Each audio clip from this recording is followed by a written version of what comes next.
যারা আসতো তারা দীর্ঘ সময় থাকতো না। আচ্ছা, যারা আসতো তারা কি অনেকক্ষণ ওয়েট করতো না? রাত্রির বেলা আসতো তো, রাত্রি আসতো, আমরা তো তখন ঘুমাচ্ছি। রাত্রি 1:30, 2টো, 2:30 এরকম সারা রাত্রি চলতো এরকম এদের। নিয়ে গেছে এবং জিনিস নিয়ে গেছে মধ্যে একটা বড় এরকম একটা ট্রাঙ্কের মতো ছিল। তারপরে ধরুন এলইডি বক্সের যেরকম টিভি থাকে সেরকম একটা ব্যাগ ছিল, দুটো বড় ট্রলি ছিল। তৌসিফের 4 সঙ্গীকেও গ্রেপ্তার করেছে ডিআরআই। ঢিলছোড়া দূরত্বে আরও একটি ভাড়ার ফ্ল্যাটে থাকতো তারা। সেখান থেকেও উদ্ধার হয়েছে মাদক ও টাকা। ওই তৌসিফ, ওই ফিকি, ও এসে বলেছিল যে আমি নিচ্ছি, আমার কাছে ওরা কাজ করে, 3 জন ওরা থাকবে।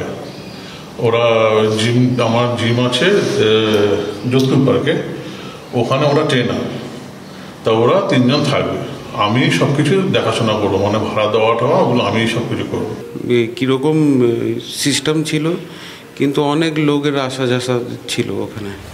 মাদক দুনিয়ায় হাইড্রোপনিক উইড পরিচিত গরিবের কোকেন হিসেবে। বিশ্বজুড়ে থাইল্যান্ডের এই মাদকের চাহিদা ঊর্ধ্বমুখী। নেশার বাজারে থাইল্যান্ডে গাঁজার নাম ড্রো, কোকেনের 10 ভাগের 1 ভাগ দাম ড্রোর। ব্যাংকক থেকে ভারতে আসে থাইল্যান্ডের এই মাদক। কলকাতা থেকে উদ্ধার হয়েছে 3 ধরনের ড্রো। সাধারণ গাঁজার সঙ্গে হাইড্রোপনিক উইডের নেশার ক্ষমতা অনেকটা বেশি।